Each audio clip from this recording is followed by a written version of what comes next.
Bien, amigos, tenemos un invitado con una característica muy especial, y es que en este momento la voz del Elpidio Báez es necesaria que la escuchen los PLDistas. ¿Por qué?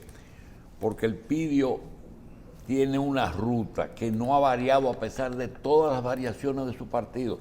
De los pocos programas que yo veo el domingo, es el programa que tiene el Elpidio. Ese programa siempre, cuando se tratan del poder legislativo, es la posición del partido. Cuando se trata de la lucha entre disidentes, ahora con el problema del desprendimiento de Leonel, él no se ha equivocado. Del accionar del gobierno, y hoy tiene más razón que nunca, porque el tema que vamos a tratar, o uno de los temas que vamos a tratar, es si realmente la era del PLD terminó.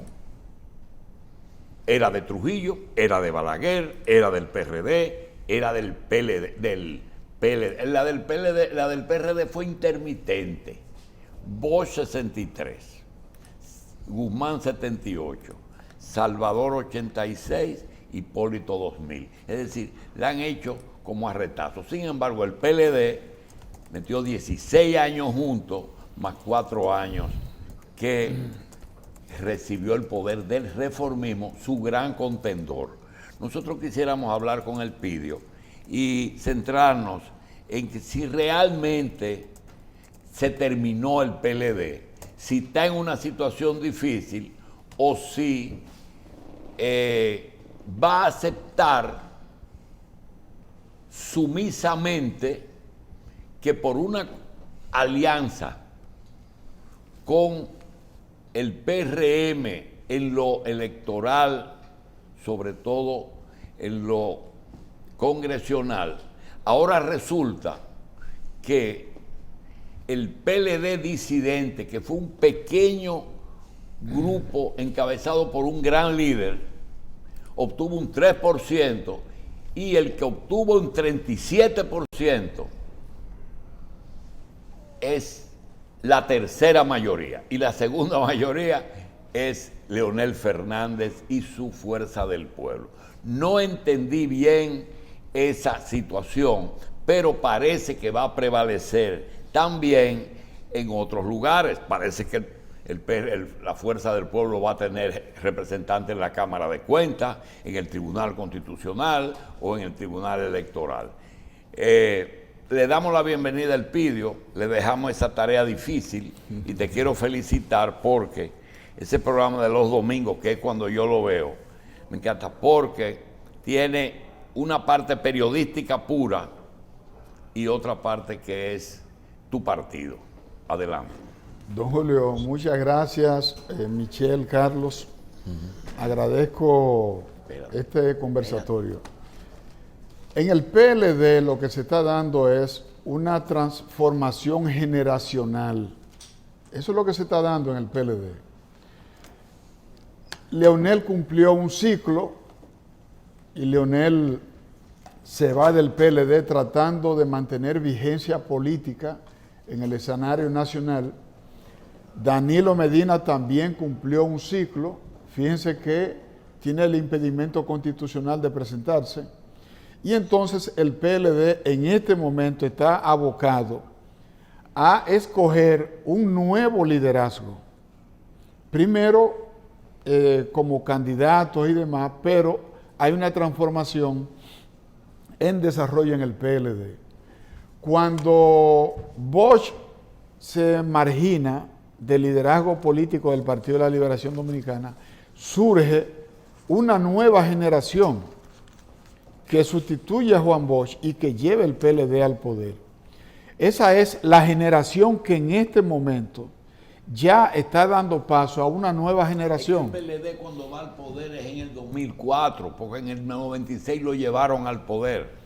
Sí, pero ese ejercicio de ese cuatrienio, don Julio, marcó la pauta para diferenciar el liderazgo de una nueva generación que en ese momento la estaba encabezando Leonel Fernández, Jaime David Fernández Mirabal, que habían sido los dos candidatos a la presidencia y vicepresidencia más jóvenes, con Danilo de jefe de campaña. En el 2004, cuando el PLD retoma el poder, es el reconocimiento de la sociedad dominicana de que hay un nuevo liderazgo generacional encarnado en el Partido de la Liberación Dominicana. Y por eso el PLD gobierna de manera seguida y estableciendo un récord histórico, una marca histórica en el orden político, gobierna 4 periodos de manera seguida, cosa que no había hecho ningún partido en democracia en nuestro país. ¿Qué importancia tú le das en esa toma de poder de ustedes a que coincide la muerte de todo el liderato político dominicano? Peña, Jacobo, Bosch, Balaguer, se mueren todos. Eso facilita la transición. Pero también, hasta en el sector privado, el liderato empresarial sufrió eso. Pero lo clásico es que ese partido dejó también la línea de su fundador, y tú lo sabes. Así lo es. respetaron, lo homenajearon, pero no lo siguieron. Mire, en esencia, el PLD es Juan Bosch. En esencia, el PLD fue formado como una escuela de formación política, y todo el liderazgo que fue formado en los círculos de estudios en el PLD es el liderazgo que está predominando en el Partido de la Liberación Dominicana, a pesar de que es un liderazgo que está en minoría en términos numéricos. Sin embargo, tú tienes a Euclides, tienes a Danilo, tienes a Felucho, tienes a Cameo. Por ejemplo, nosotros somos la expresión de la formación bochista y somos la identidad del bochismo en el Partido de la Liberación Dominicana. En este momento, en el PLD lo que hay es un tránsito generacional. Pero ese tránsito generacional, diputado, uno lo percibe, la gente que no está en el PLD, lo percibe como que ustedes lo están planteando hacia los electores, pero que en las estructuras en sí del PLD, hablamos ya del comité político, sobre todo el comité político, sí, habrá esa renovación, porque hoy se cuestiona hasta que Danilo Medina vaya a ser presidente, teniendo un impedimento constitucional para ser presidente. Se cuestiona que él sea presidente. Hay una tendencia que dice que la renovación, él no debe de ser el nuevo presidente del PLD. En el PLD no hay cuestionamiento con Danilo. No hay cuestionamiento. No. El liderazgo de Danilo es sólido. Y que hay muchos de esos miembros de ahí tienen que salir porque la gente lo percibe como que es lo mismo. Es que aquí hay un error. Aquí se piensa que para que una nueva generación asume el liderazgo de una formación política, los demás tienen que retirarse. En ningún partido el liderazgo que formó ese partido se ha retirado. No, lo que comienza a primar son nuevos criterios, nuevas figuras y nuevas propuestas. Pero la militancia, la dirigencia y los fundadores siguen en la organización. Y podrán entrar en este proceso ahora no solo de estudios, de análisis de la estructura, de la ideología del partido, podrán entrar esa gente, esa nueva generación que estaba en el partido, pero que no pertenecía necesariamente a su alta estructura, como el comité político, el comité central. Pues yo veo, por ejemplo, ahora Claudia Rita al comité central. Correcto. ¿Serán posibles todo esto o ahora van a un proceso de elecciones? Dos cosas. Los miembros del comité central, por razones circunstanciales, fueron ratificados en su posición. ¿Pero cuántos fueron ratificados como miembros del comité central? 460. ¿Y qué aprobó el comité, el Congreso del partido? Llevarlo de 460 a 955. Es decir, habrá 500 nuevos miembros del comité central. Y en esos 500 miembros del Comité Central van a subir figuras frescas, personas que se han ganado el respeto en su comunidad, que se han ganado un liderazgo, que han venido construyendo. Aunque no pertenezcan al partido. No, los que van al Comité Central. Digo, al liderazgo del partido. Es que el liderazgo se va construyendo cada día. Por ejemplo, en el Congreso hay un grupo de dirigentes del PLD que se ha destacado tanto en las senadurías como en las diputaciones. Muchos de los senadores que no fueron reelectos ahora tienen condición de liderazgo, pero lo cultivaron en el Congreso, lo cultivaron ganando elecciones, lo cultivaron haciendo buenas gestiones como diputados, como senadores, como alcaldes, como directores de distritos municipales, como ministros. Hay jóvenes dirigentes del PLD que decollaron y se destacaron en el gobierno. Y esos compañeros y esas compañeras gradualmente van asumiendo el rol de liderazgo en nuestro partido. Hay un cambio permanente que se va dando en la organización, pero se reflejan de manera importante cuando la organización entra a un proceso de renovación en los congresos, tal y como está aconteciendo en este congreso. Bien, tenemos al doctor Cristino del Castillo con una pregunta. Adelante, diputado. Cristino. Buenos días, Elpidio. ¿Cuánto gusto, doctor? Un placer. Hay algunas diferencias, hasta donde estoy enterado, en cuanto a la forma de escoger al secretario general y los miembros del comité político. ¿Cómo se está manejando eso? ¿Y qué es lo que está en discusión? Mira, ya el Congreso, en su plenaria temática, ya tomó una decisión. Esa decisión la tomamos en el mes de diciembre, cuando hicimos la plenaria general. ¿Qué se decidió en ese momento? Que dadas las circunstancias políticas y dado el tema de la crisis de salud con esto de la pandemia, en lugar de nosotros hacer unas elecciones abiertas con la participación de todos los miembros del partido, que escojamos tanto al presidente como al secretario general en el comité central. Primero se escoge el comité central y como acontecía y aconteció en los orígenes del partido, escojamos al presidente y escojamos al secretario general con el voto de los miembros del comité central. Lo mismo que para elegir a los miembros del comité central. Solo van a votar los presidentes de comité de base. De modo que esa es una decisión plenaria del Congreso del partido y que previamente fue debatido cuando se sometió el documento de la línea organizativa y cuando se sometió la reforma a los estatutos de la organización. Fue el partido que tomó esa decisión de elegir al presidente y al secretario general con el voto de los miembros del comité central de la organización. Ahora bien, ¿para qué se hace un congreso de un partido? Para debatir las ideas. Hay quienes estaban a favor, hicieron sus planteamientos. Hay quienes estaban de acuerdo y votaron en esa dirección, porque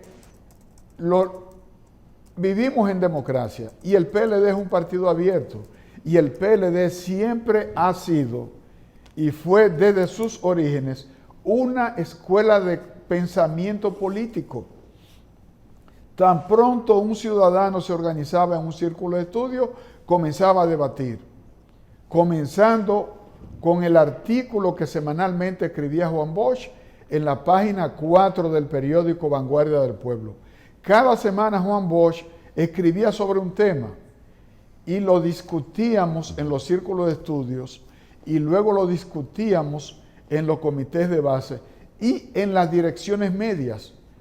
Por eso el militante del PLD es un militante formado y el militante del PLD siempre está dispuesto a exponer y a defender sus criterios y sus opiniones. Por eso nadie puede extrañarse de que haya un grupo de PLDistas planteando una posición y defendiendo una postura y otro grupo de compañeros exponiendo criterios diferentes, porque de eso se trata, de confrontar las ideas, porque la vida es conflicto, la vida es examen de las propuestas, de las ideas, de las escuelas de pensamiento. Lo que sí debemos respetar es que cuando la organización tome una decisión, la militancia en un ejercicio del centralismo democrático respete la decisión de la mayoría. Pero usted habla mucho de los círculos de estudio y habla de cómo esto influye, de cómo precisamente lo bueno que es que hayan sido pasados circulistas los que actualmente están dirigiendo el partido. Y no se ha considerado de nuevo volver a la escuela política, a la reactivación de esto en lo que es el Congreso que lleva actual el partido. Sí, justamente el PLD, además de la Secretaría de Formación Política, la Secretaría de Educación, el PLD acaba de crear un instituto de formación política y escuela de gobierno. Esto es para aprovechar toda la experiencia que el PLD ha tenido en el ejercicio de los 20 años de gobierno que ha tenido el PLD durante los últimos 24 años. Entonces, todos esos compañeros que han sido ministros, que han estudiado en el extranjero, que somos académicos, yo soy profesor de la Universidad Autónoma de Santo Domingo durante muchísimo tiempo. Toda esta experiencia política y académica, entonces se va a organizar en ese Instituto de Formación Política y Escuela de Gobierno, que acabamos de aprobarlo ahora en este Congreso, José Joaquín Vido Medina. ¿Cuál es la agenda del Congreso y de la renovación del partido en todos estos aspectos que usted habla? ¿Tendremos, eso tiene una fecha, es un proceso que va a ir paulatino durante todos estos próximos años, o realmente ustedes piensan aprobar estos cambios a corto plazo para poder comenzar a trabajar en búsqueda tal vez de cambiar la forma de pensar de muchos dominicanos que salieron de ese partido o que dejaron de votar por ellos en las últimas elecciones? El Congreso termina el mes que viene. Y ya el Congreso termina con los nuevos... Con la renovación de los dirigentes y de los organismos. Por ejemplo, para el 14 de febrero, que es el día de la amistad y del amor, ese día se va a celebrar las elecciones para escoger a los miembros del Comité Central. Luego se va a reunir el Comité Central y se van a declarar los ganadores. Cuando se reúne el Comité Central, entonces se van a elegir a los miembros del nuevo comité político. ¿Van a cambiar el comité político? Sí, sí, claro. ¿Y lo van a ampliar? No, se queda igual. Mismo número de miembros, pero con... Número de miembros. Pero saldrán algunos de los que están. Claro que sí. Por ejemplo, yo estimo que más de la mitad de los actuales miembros del comité político no serán electos. Estimo yo. Por ejemplo, Reinaldo pidió que no lo elija, que no lo propongan. Yo entiendo que Reinaldo debe seguir siendo miembro del comité político. Aunque no sea secretario general. Aunque no sea secretario general por razones de salud. Su salud, el cáncer no quiere nada con política, porque la política es estrés, tensión,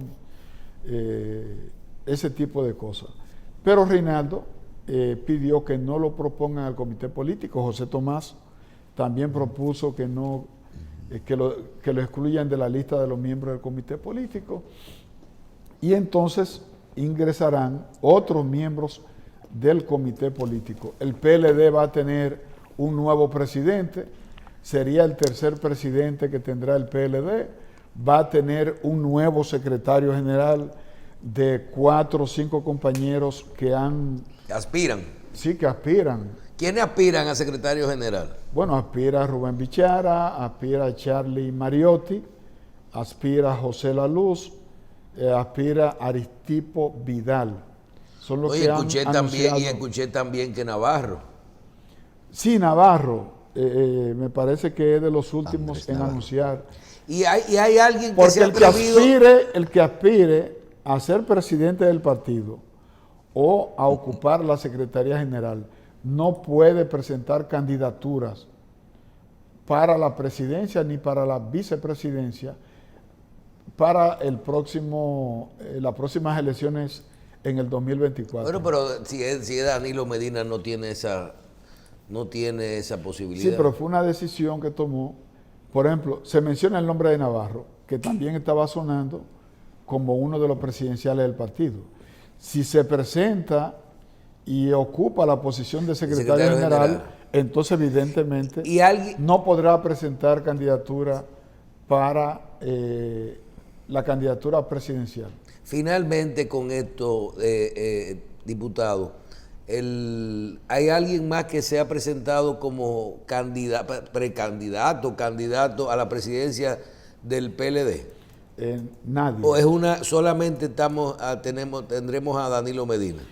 La mayoría, la inmensa mayoría de los dirigentes y miembros del PLD consideramos que Danilo Medina debe ser el presidente de la organización. Él no lo ha dicho, ni lo ha sugerido, pero es la persona con el mayor liderazgo político, es el único expresidente de la República. En su ejercicio presidencial de 2 mandatos, dirigió con éxito, con notable éxito, la presidencia de la República, salió con un elevadísimo nivel de aprobación como presidente de la República y es el dirigente del Partido de la Liberación Dominicana que más conoce la organización y que mayor capital político ha acumulado en nuestro partido. Bien, hablemos un poquito del Congreso, diputado, y de algunos proyectos que debemos de por lo menos ver de que si son de ustedes y cuál es el fin de los mismos. Por ejemplo, vemos aquí protección a víctimas, testigos y demás sujetos procesales. Es una propuesta mía. Yo le quiero preguntar, Sí. ¿ese es un proyecto como de protección de testigos, como uno ve que le cambian a la gente la identidad y lo hacen una nueva vida? Eso forma parte de lo que busca es garantizar que cuando se cometa un delito, la persona que lo cometió, el imputado, reciba el castigo que merece. Porque sucede que aquí hay criminales, personas que son violadores sexuales, atracadores, ladrones, extorsionadores, que desde la cárcel comienzan a llamar a los testigos que presenciaron o que tienen información del hecho y los amenazan para que no se presenten en audiencia. Y hay procesos que si el testigo no se presenta, se cae la acción penal, ¿verdad? Entonces, lo que busca esta ley es que se le dé protección a ese testigo, se le dé protección incluso hasta el fiscal, se le dé protección al juez, porque los delincuentes no solo amenazan a los testigos, te amenazan al juez, te amenazan al fiscal y amenazan a cualquier persona que puede participar en el proceso judicial y que puede con su participación lograr que se condene a la persona imputada. Entonces esta ley lo que busca es rodear de garantías a las personas involucradas de forma tal que ellos acudan con seguridad a dar el testimonio y que el fiscal aporte todos los elementos que pueden garantizar una condena, porque la persona imputada puede tener tanto poder que puede amenazar al fiscal, o puede amenazar a la familia del fiscal, o puede valerse de argucias atemorizantes y entonces tumbar el juicio. Por eso muchas veces uno dice, ven acá, ¿y cómo esa persona está en libertad? si hace 3 meses asesinó a una señora? ¿O por qué esa persona que secuestró a un niño está en libertad? Lo que sucede es que desde la cárcel amenazan a los testigos, amenazan a los fiscales, amenazan a los jueces. Y ese es un tema que no se ha tratado con responsabilidad en nuestro sistema de justicia. Bien, hay otro proyecto que vemos, seguridad ciudadana y reforma policial. El gobierno está trabajando, mantuve una conversación con algunos incumbentes que están trabajando en todo esto, y uno mismo lo ve, desde que un policía ya puede andar en el metro, el aumento del salario que se le ha dado, un seguro privilegiado de salud que se le entregó al sistema judicial, y uno dice, me faltan 2 cosas, seguridad, un plan de seguridad ciudadana y la reforma y terminar la reforma a la policía. No sé si es terminarla o ejecutar lo que está pendiente. Háblenos de esto, porque hay que hablar de un proyecto en el Congreso para esto. Justamente, primero hay que ejecutar la reforma que nosotros aprobamos e impulsamos. Yo tuve la responsabilidad de dirigir todo el proceso de conocimiento, de evaluación, de la reforma de la actual ley de policía. Se han cumplido algunos de los lineamientos y algunas de las reformas, pero faltan otras. Por ejemplo, hay que seguir trabajando el tema de la formación de los policías. Como ustedes pueden ver, con todos los incidentes que han ocurrido, se ha demostrado que la policía necesita mayor entrenamiento, necesita mayor preparación. Solamente hay que ver los videos que los ciudadanos están subiendo en la manera como se trata al ciudadano. Nosotros aprobamos en la actual ley de policía el tema de que la policía no debe permanentemente usar solo arma de fuego. También deben utilizar otras armas que pueden... Las no letales. Armas no letales, neutralizar a la persona. Claro, incluso al pasado director de policía, yo se lo dije en una reunión. Yo le dije, señores, nosotros aprobamos en la ley que el policía, si lleva su arma letal, que lleve una no letal, una que te da una descarga eléctrica y reducen a la persona a la obediencia. Porque de repente hay una pelea entre un policía y un grupo de manifestantes y utilizan el arma de fuego. Y un incidente que tú puedes manejarlo con mucha facilidad y puedes reducir y controlar a la persona, se te va de la mano. No, y usted habló aquí también de las mismas cámaras fijas de grabación de Claro, todo, porque ahora se ve muy feo. Ahora hay que andar con un policía para que meta preso al otro y otro para que grabe. No, pero, porque así es que andamos. No, y también... Así es. Hay que andar uno con un y celular. ha quedado muy en el olvido también lo que es la propuesta de la policía comunitaria también. Por ejemplo, de un policía, de un agente que conozca a la población con la que está tratando, y porque que no solamente sea un represor, sino también en algunos casos un conciliador inmediato, en algunos casos. Bueno, tenemos a Cristino del Castillo aquí con unas preguntas adicionales también para usted. Si hay algún proyecto de ley en curso actualmente en el Congreso del Pidio para procurar nuevas reformas en la Policía Nacional. El presidente de la República hizo el anuncio hace un par de semanas cuando visitó el Palacio de la Policía Nacional. Anunció que su gobierno se propone presentar un proyecto para reformar la policía, pero todavía no ha llegado ese proyecto al Congreso de la República. Yo quiero hacer 2 anotaciones. Primero, que en un nuevo proyecto de reforma hay que seguir trabajando el tema de asuntos internos de la policía, porque hay una cantidad de violaciones a los derechos de los policías que finalmente terminan en el Tribunal Constitucional. Porque cuando a un policía se le cancela, se le sanciona, sin previamente hacer una evaluación, ese policía una termina investigación, sometiendo un recurso de amparo. porque en la policía no hay corte, ¿cómo se llama? Lo que le hacen a No hay tribunal policial.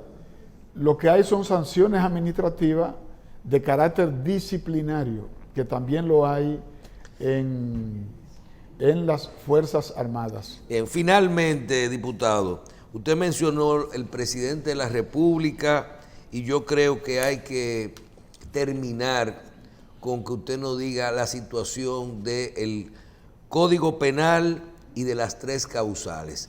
Me parece que vamos a hacer un Código Penal, se hablaba que hay que reformarlo, todo el mundo tiene un estado de emergencia por este código y es una realidad. Entendíamos que iban a dejar afuera las causales para aprobar esto y hemos hablado de esto muchísimo, pero ya el presidente dijo, parece ser que se va a incluir y se va a resolver esto, se van a aprobar las 3 causales, estemos o no de acuerdo para poder aprobar el código. ¿Esa es la justificación o realmente ya ese ambiente está dado de aprobar con un Congreso con una composición diferente, de aprobar las 3 causales? El ambiente que hay en el Congreso es separar las 3 causales para que sea conocido como una ley separada del Código Penal. Ese es el ambiente que hay. Ahora, ¿cuál es mi posición? Yo entiendo que estamos cometiendo un grave error y que no estamos aprovechando la experiencia de otras sociedades cuando se trata este tema, el tema del aborto, en circunstancias muy especiales, tal y como lo señalan en las 3 causales. Aquí no se quiere consultar a las mujeres. Estamos hablando de la interrupción del embarazo en circunstancias muy especiales, pero nadie consulta a las mujeres. Aquí se manifiesta la iglesia que está dominada por hombres. Las mujeres tienen una posición muy definida Está, con eso. Las no, mujeres quieren no. ser dueños de su barriga. Sí. La iglesia está dominada por hombres. El Congreso está dominado por hombres. Los partidos están dominados por hombres. Y el tema que se va a decidir tiene que ver con la mujer, con la vida y con la mujer. Por eso yo entiendo que lo más saludable, lo más democrático y lo más legítimo es que se haga un referéndum y se consulte a la sociedad, como acontece en Estados Unidos. Temas que son controversiales, se somete una consulta a la población. Y nosotros aprobamos, en la Constitución del 2010, aprobamos la consulta popular. Usted lo que quiere es dejar en la mano de la ciudadanía que tomen esa decisión y que nadie se eche eso arriba. Pero eso es lo más democrático, consultar la fuente del soberano. ¿Y hay ese ambiente o el ambiente pasa eso ahora? Están poniendo presión para pasarlo ahora, pero es que eso no es democrático. Lo más democrático es consultar al mismo pueblo y que sea el pueblo que se exprese y que se genere un debate y que se consulten a las mujeres. Porque aquí queremos estar tomando decisiones sobre la vida de las mujeres y sobre la condición de las mujeres. Sin embargo, no se consulta a las mujeres. Pero no estamos hablando de la vida de todo el mundo, no porque quien nace puede ser varón o hembra. Sí, pero tú estás decidiendo sobre un tema que regularmente quien toma la decisión y quien sufre las consecuencias es la mujer. Y si sin embargo, no se está consultando a las mujeres, no le abrimos un espacio a no hablar solo de las 3 causales, sino de tal vez de aprobar un árbol, porque lo que viene aquí todos los días, cuando tú le preguntas a las mujeres, quisieran que hubiera la posibilidad de que ella decidiera sobre su barriga. Por eso es que hay que consultar a las mujeres. Incluso las mujeres que están hablando o representan el gobierno o representan las ONGs que reciben financiamiento para defender una agenda. ¿Y por qué no se consulta a la sociedad? Que se consulte a las amas de casa, que se consulte a las mujeres profesionales, que se consulte a las mujeres estudiantes, que se consulte a las mujeres campesinas, que se consulte a las mujeres trabajadoras para que fijen su posición con respecto a un tema que es a ella que le afecta. Miren la muerte de Esperancita. Sí. Sí. Para solo poner un caso, dejan morir una mujer que le pudieron haber salvado la vida, Sí. por ejemplo, y la opinión de ella no contó. No, porque no siempre el que habla más fuerte es el que tiene la razón. Eso, Bien, vamos a un tema difícil. Yo creo que debemos de comenzar a consultar algunos sectores en este sentido. Ahora que vamos a definir el tema del aborto, parece ser que a corto plazo, ¿verdad? Dijo el presidente que a Pero es corto que ese plazo. tema nunca se cierra, porque siempre hay sectores que están a favor y siempre habrá sectores que estén en contra, aún Que se se apruebe en la apruebe casa. una ley, aún se aprueben leyes eso no acaba con el debate. y aún se aprueben códigos, ese debate no se cierra. Bien, agradecemos al licenciado Elpidio Báez, diputado del Partido de la Liberación Dominicana en República Dominicana. Muchísimas gracias, diputado, por estar con nosotros y a ustedes por su audiencia del día de hoy.